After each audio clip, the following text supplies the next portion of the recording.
வணக்கம். முருங்கை இலை சேர்த்து இட்லி பொடி எப்படி செய்யலான்னு பார்க்கலாம் வாங்க. இதுக்கு தேவையான இன்க்ரீடியன்ட்ஸ் என்னென்னா, காஞ்ச முருங்கீரை 50 கிராம், கருப்பு உளுந்து 400 கிராம், கடலைப்பருப்பு 200 கிராம், வெள்ளை எள்ளு 50 கிராம், காஞ்ச மிளகாய் 8 நம்பர், உப்பு தேவைக்கு, பெருங்காயத்தூளும் தேவைக்கு சேர்த்துக்கோங்க. வெறுங்கடாயில் எண்ணெய் ஊற்றாமல் கருப்பு உளுந்து போட்டு வறுத்துக்கலாம். வறுக்கும்போது கலர் மாறுறது தெரியறதுக்காக ஒரு 2-3 வெள்ளை உளுந்து சேர்த்து வறுத்துக்கோங்க. இதை வறுத்து தனியாக வச்சுக்கோங்க.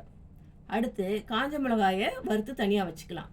காம்போடு போட்டு வருங்க. அரைக்கும்போது காம்பு எடுத்துக்கலாம். இப்போது அடுத்து வெள்ளை எள்ளு சேர்த்து லைட்டாக கலர் மாறுற வரைக்கும் வருங்க.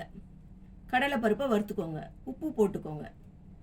ஸ்டவ் ஆஃப் பண்ணிவிட்டு அந்த சூட்டில் முருங்கை பொடியை வறுத்துக்கோங்க. இது நான் வீட்டில் ரெடி பண்ண முருங்கை பொடி தான்.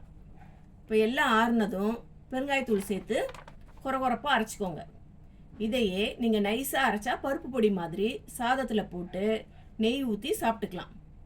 இப்போது இட்லி பொடி ரெடி. இதை ஒரு ஏர்டைட் கண்டெய்னர் ஜாரில் ஸ்டோர் பண்ணி வச்சுக்கோங்க.